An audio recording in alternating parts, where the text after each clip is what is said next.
I'm Allison Arngrim. As of 1991, AIDS has been with us for 10 years. Today on AIDS Vision, we're going to be talking to 3 people who have been involved in the battle against AIDS for a combined total of 23 years. They'll tell us how, and we'll find out why.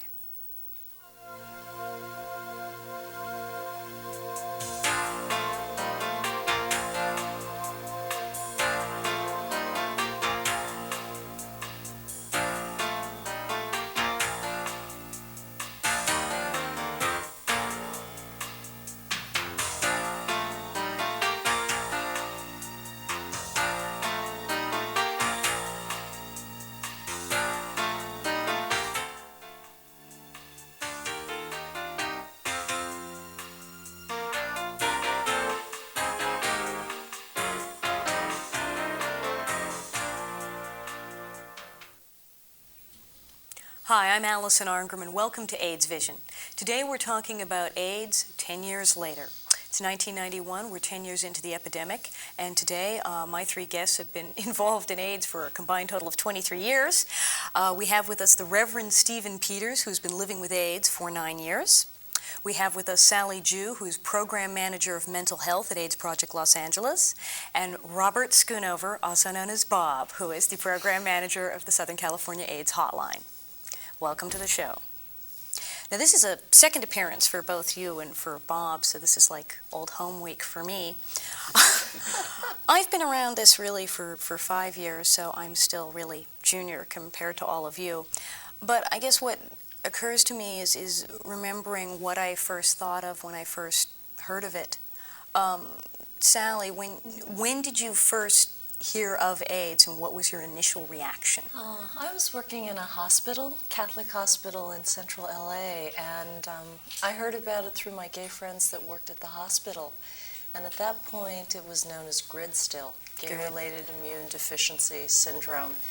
And I remember people being frightened, angry, wondering how much of what they were hearing was true, and not really knowing what this was, and I don't think anybody dreamed that it would turn into what it's become today. Did you foresee doing what you're doing now, or any of these things turning out like this? No, if somebody had told me years ago that I would be sitting here today talking about the AIDS epidemic, I would not have known what they were talking about. Now, Bob, on the hotline, you're sort of really the source for people in panic to dial up, as I have many times. What was it like? When did you first hear of it? What were you doing before AIDS, and how did this come to be? Before AIDS, I was working in drug abuse treatment, and as we know, drug users using needles spread HIV. So I started seeing some of my clients get sick, and at the same time I had the frustration of not being able to get the management of the program I worked for to deal with HIV or the sexuality of our clients in the context of our counseling. So that's what I was doing, and it was probably around 81, 82 when I first heard of AIDS, and then in 84 came to the AIDS Project. And Steve, I mean, I've heard your story, your original diagnosis, but when did you first hear about AIDS? It was probably 1981. I remember reading about GRID in one of the gay periodicals that I subscribed to. And it terrified me because they didn't seem to know where it was coming from, but they did know that it was infecting gay men. And as a gay man, I was terrified that it might happen to me. And sure enough, not a year later, I did begin to get sick with it. Now, what year you were diagnosed in? I was diagnosed with what was then called pre-AIDS and was subsequently called ARC in 1982. And then I was diagnosed with full-blown AIDS in April of 1984. Did they have difficulty diagnosing at that time? Did you get any sort of a runaround of...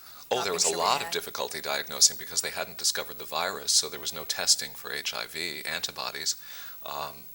The high-risk groups, if you presented with certain symptoms, they said, well, what they said to me was, it looks like you're coming down with AIDS, but you can't be formally diagnosed with AIDS until you have one of the CDC-approved diseases, and at that time it was a list of 5 illnesses, so it was a pretty exclusive little club. And it was really difficult because at that time there was no help available for people who weren't diagnosed with full-blown AIDS. I was desperately ill through 82 and 83 and didn't have any help available for me. What would you say are people's attitudes? How have people's attitudes towards people with AIDS changed, say, over the last 10 years? We could make it the last 5 years, if that's like too much. Well, over the past 10 years, really. I mean, 10 years ago, I think that most everybody in the world was in denial about it, if they even had heard of it. I know when I was first sick, my friends and family stayed away in droves. They were very, very terrified of what was happening to me. I remember in 1984 doing an interview with Channel 7, and the camera crew would not work if I came in the studio as a person with AIDS.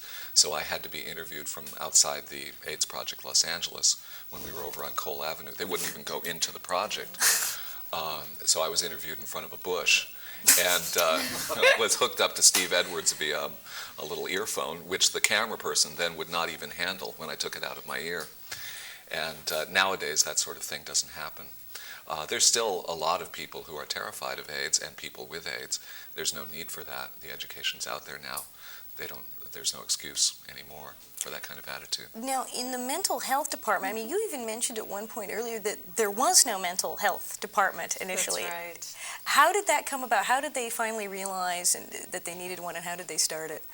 Well, part of it is just the increase in the number of clients.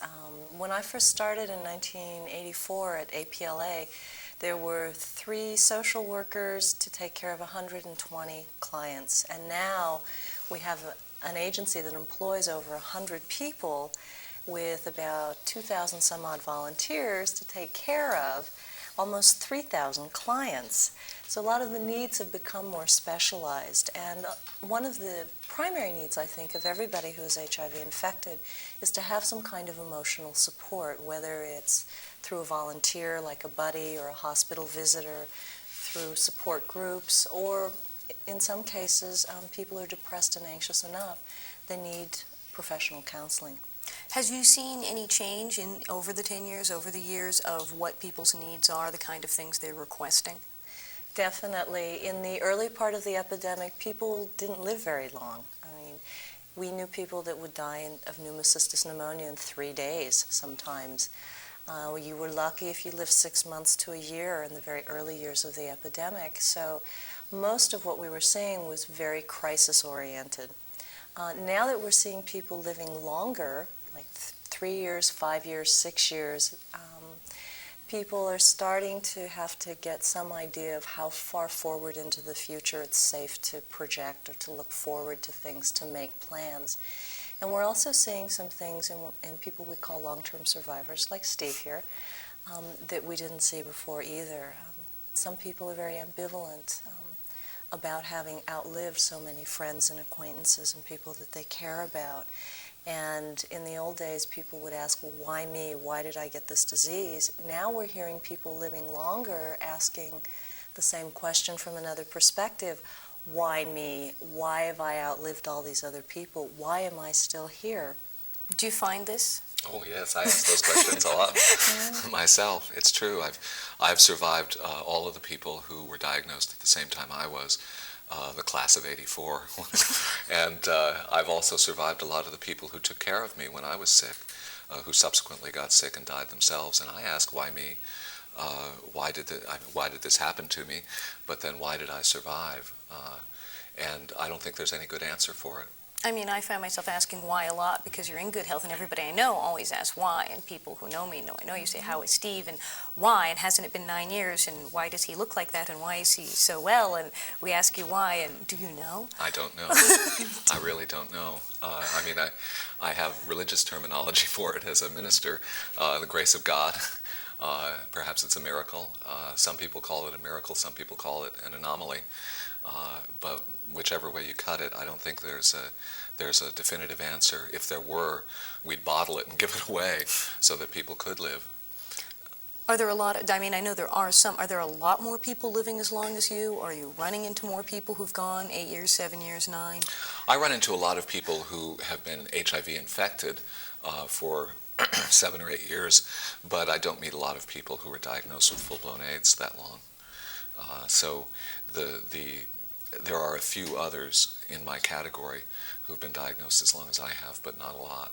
very small percentage. The treatments have also changed a great deal. What's the Yes. biggest difference really in treatment now as opposed to when you started? Well, when I was diagnosed with 2 kinds of terminal cancer and AIDS, they said, sorry, there's nothing we can do for you. I mean, there was virtually no pill, no treatment, nothing.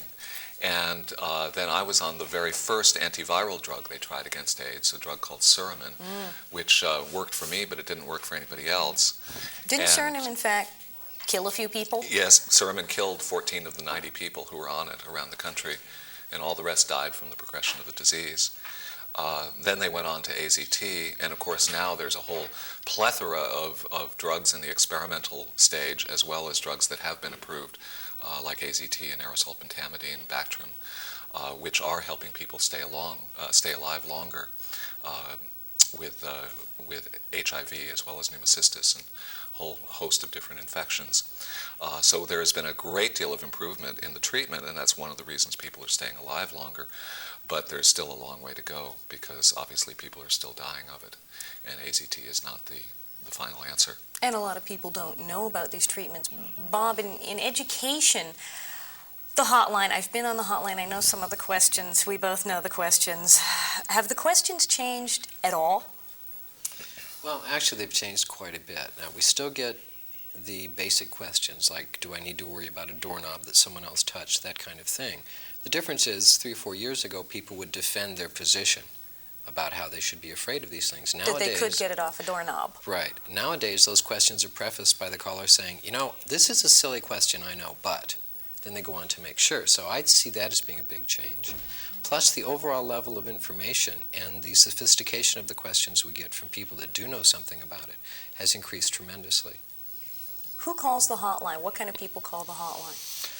Oh, boy. A wide variety. 75% of our callers are heterosexual, concerned about being exposed to or how not to transmit the virus. About 60% of our callers are men. And every kind of area, the 3 top topics that we talk about are how is the virus transmitted, what are the symptoms, and about testing. And the big thing right now is testing and finding out early. Now, there's been a real change in that I've seen, because I remember when the test was still new and people didn't know, and the big line was, well, don't get tested or seriously rethink getting tested, and now what we're seeing is get tested, early intervention. What brought about this change? Well, in the beginning, there was a lot of concern about, first of all, we were just testing for an antibody, and no one knew what that really meant at that point. Plus, what's the difference? If you find out you're infected and there's nothing you can do, how does that help you? And then what are they going to do with the information? Are we all going to be rounded up and put into quarantine? Now, those were some of the initial concerns. Quarantine may still be a concern with some of the bills in the legislature this year. But nowadays, with the testing, we know what it means. We know what the antibody means. We know that if the antibody's there, the virus is there. And there is something you can do with early treatment, so it makes a lot more sense now to find out. There's still a problem with access to treatment for people when they find out they're infected, but it's improved tremendously. In the early days of the hotline, when there wasn't a test, when there wasn't as much known, they didn't know about the virus, there was no AZT, what did you tell people? Not much. We told people what we knew. We told people if there were opposing views on a subject, we would try to give both sides, and they would say, well, which one's real? And we would say, well, stay tuned. We'll find out as research continues. A lot of it was some emotional hand-holding over the phone. People terrified of this disease, which we were terrified of too. And that was like a common ground we could work from. And just try to make people, I don't know if feel better is the right word, but get through their fear better and get through their days better. How has this, the last several years of working in what is a fear-enhanced environment, sort of a high-level intensity job, how has this affected your life? I mean, you worked in drug counseling, but to work with AIDS and to go through having to counsel people about something that there is nothing to tell them about, how has this affected your life going through that? Well, not an easy question here. It seems to have canceled my social life. I think that's more my choice than anything else. But the work is, you just keep going back and doing more. There's so much to be done all the time. I've come to terms with the idea that we're all going to die at some point because of getting to know so many people who have gone on and gotten sick and died. that's been a real eye-opener for me. And there are times when I feel as though I've gotten kind of into an emotional overload where I don't experience emotions about things for a period. That's not too much fun, but it comes and goes. We're going to break now and look at a PSA, and we'll be back in a minute.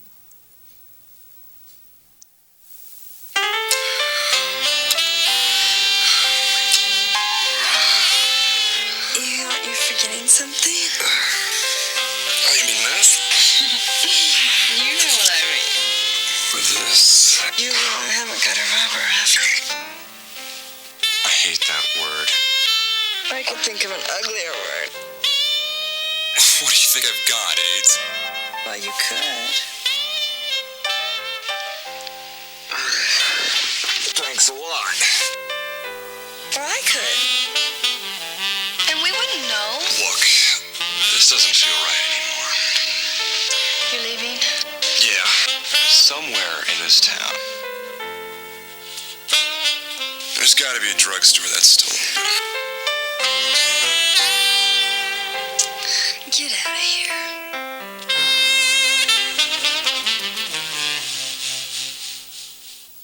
I love that video. 10 years ago, did anybody here think that they would be showing PSAs, videos, public service announcements like that? Did anyone here expect anything like that to be on their television? No, not at all. I thought I'd be dead. I don't know, I didn't really think about it that much. You didn't really anticipate being a long-term survivor. No, I right? didn't. I expected to die before 1985, as I was told I would. So I didn't project a lot into the future and try to imagine what it would be like in 1991. Although it's interesting, we were commenting earlier that in 1984, 85, and 86, 1991 was the year that everybody was projecting numbers and right. everything. 1991 was 10 years. the big year, and here we are, and the numbers are more than what they projected back in 84, 85. So it's even gotten worse. One of the things that struck me too about that PSA, and one of the changes I'm seeing, is it won't kill you to talk about it. The focus now on people who don't have the virus needing to know about AIDS and needing to deal with HIV. Have you seen that as a change, and are you being involved more in that end of education? And what's changed about people who don't have the virus and their attitudes? Well, they're starting to see that this is a viral disease, not somebody else's problem, that it's something we can all get. And it's, I like to think that the prevention message is working and that people are starting to talk to each other before they have sex. Novel idea. But being able to talk about what they're willing to do, what they're not willing to do, what's safe, what's not safe, and using protection all the time. I think some of that's starting to work. Would you say that there has been more openness, or at least discussion of sexuality in general as a result of AIDS? Within the circles I move in, definitely, and that's what we're trying to encourage people to do, to be able to talk more openly about sex. I think that on an abstract basis, there is a lot more conversation about AIDS and what is okay to do and not to do, but I think it's still hard for people when they're about to embark on a sexual relationship or encounter, adventure, whatever you want to call it, for the two people involved at that particular moment, just before they do something, to stop and talk about, well, what are we going to do? What's okay for you? Yes, I'm comfortable with it. No, I'm not. I think when you're in the moment, it's still hard for a lot of people to do. It's not something we're used to doing. Nobody ever really teaches you how to do that until a few programs recently, such as the Speaking of Sex workshops that APLA's Education and Training Department are doing. And I think that kind of thing is especially important for adolescents, because developmentally that's the age when you become aware of all of that, you start experimenting, despite what a lot of people say that no, it doesn't happen among adolescents. It does, and I think in order to be helpful to them, you need to give them the kinds of communication skills that they need in order to protect themselves. And that's something we're seeing too, is the change in, we're seeing more women, more children, more adolescents What is happening in mental health? What do you find are the differences? Is there really a difference with different groups when it's younger people, when it's women, when it's men? I think that some of the real basic feelings are the same, like depression, anxiety, fear of rejection, but the surrounding issues somewhat differ. I know for women there is definitely the whole issue of having children. If I'm HIV infected, I'll never be able to have a family. And I think in our society, women are much more often socialized to believe that that's a part of what they're supposed to do, and to have that choice taken away, that opportunity taken away, or at least that's the perception of the woman who is infected, is a real devastating loss. A lot of people who are infected, and I think for heterosexual people more than gay people, because the gay community has been dealing with this disease for so long, I think there's a lot more support and acceptance of people who are infected. Heterosexual people don't seem to feel that same kind of support. It's like if I'm not in a relationship and I'm straight, my chances of having a relationship with somebody are far less, they think, than an HIV-positive gay man, because that level of knowledge and support just isn't there yet. Steve, do you find that to be true? What? That the more support in the gay community as opposed to, say, an HIV-infected straight person who's not in a relationship and looking for that kind of... Yes, I hear that from heterosexuals with AIDS all the time, that there's no place for them to go like there is for us to go. And I try to point out that there are some places for them to go where they will be welcome, and all of that. But still, there's a greater stigma and sense of isolation among straight people with HIV than there is among gay men with HIV, because we're just so accustomed to it in our community now. And at the same time, there are so many more heterosexual people with it that I think there's a greater sophistication among heterosexual people. Back in 82, 83, 84, heterosexuals didn't think it was going to touch them at all. And there was a real level of denial about that in this country. Nowadays, I don't think there is so much denial about that. Well, we've seen radical changes in the last 10 years. We've gone to over 108,000 people have died. Where do you see this going? What do you see? Do you see it escalating? Do you see it leveling off? Do you see people becoming more educated? Do you see a backlash? Where do you think it will go? Well, I can talk about where I've seen it go and what I find disturbing about that. I'm seeing more poor people. I'm seeing more people who are chronically mentally ill. I mean, let's face it, who's done an education and prevention program for the homeless chronically mentally ill, or for homeless drug users, and alcoholics? And I'm seeing more of those kinds of people come in. We're also seeing more younger people, people in their 20s, early 20s, which meant they were probably infected when they were teenagers. Mm-hmm. So the kind of person who is getting HIV, it's a much wider, diverse group now than it used to be as the numbers are increasing. And since many of them are members of, I guess, what you would call less acceptable segments of society, that has fewer accesses to what few resources we have left, I find that discouraging. And I think that it points to a real need for our healthcare system to change, our social service system. I think a lot of things nationwide in the system need to change. And I guess part of my concern is because these are people who tend not to be as accepted, I question whether or not the government will make efforts to really help these people. It is questionable. Bob, what are you... I don't like the look on your face already. Well, I've got two things going on. One is where I'd like to see it go. Where I'd like to see it go is that we all realize that it's a viral disease we can all get, and we all take precautions. This is a preventable infection. There's no reason for new infections nowadays. But people still keep getting infected. And I think that if we can get back to something I used to hear in the 60s, when we were saying that healthcare is a right, not a privilege, mm-hmm. and get to where our medical system is more concerned with what's going on in our body than what's going on in our bank account, that'd be great. And I think those things would happen on the optimistic track of what I see going on. On the other track, I see a lot of recidivism. I see people who have changed their behavior, going away from unsafe sex, going back to unsafe sex. And I find that scary because they learned and they knew and they changed. Now they're changing back. That's really scary. And I see more division going on in our society, more racial tensions, more us and them divisions in all kinds of ways. So on the negative side, it's kind of scary. A lot of things are probably going to get worse before they get better.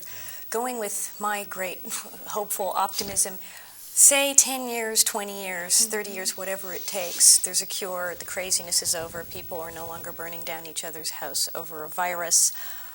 People are reading about in history books. What do you tell people when they say, so you were there for the big thing in the 80s, what will you remember most about this time in your life, and what will you tell people?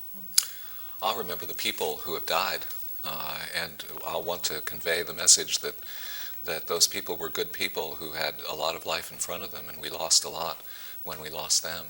And I hope that I'll be able to carry their memory into the future.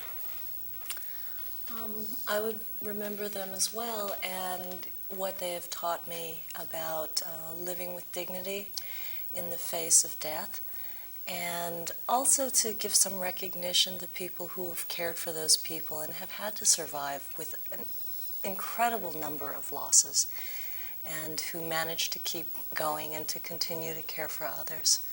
You know, that means a lot to me. Well, I think the parade of people that I've known that have passed on from the disease, and the incredible individuals that I've had the privilege to work with to fight this. And it's a battle, you know, our own kind of desert storm, whatever, but there has been so much of an outpouring of, I don't know, strength, love, whatever word to put on this positive energy that keeps coming from people so committed to fighting something on their own time. Most of the people I work with are volunteers. They don't get paid to do this. But it is so important to them that they put in anywhere from 2 to 20 hours a week doing everything they can to fight this disease. Well, I'm going to remember Bob and Sally and Steve and, yeah, the rest of my friends. And I thank you for coming, and I thank you for watching AIDS Vision, and do what you can to help us.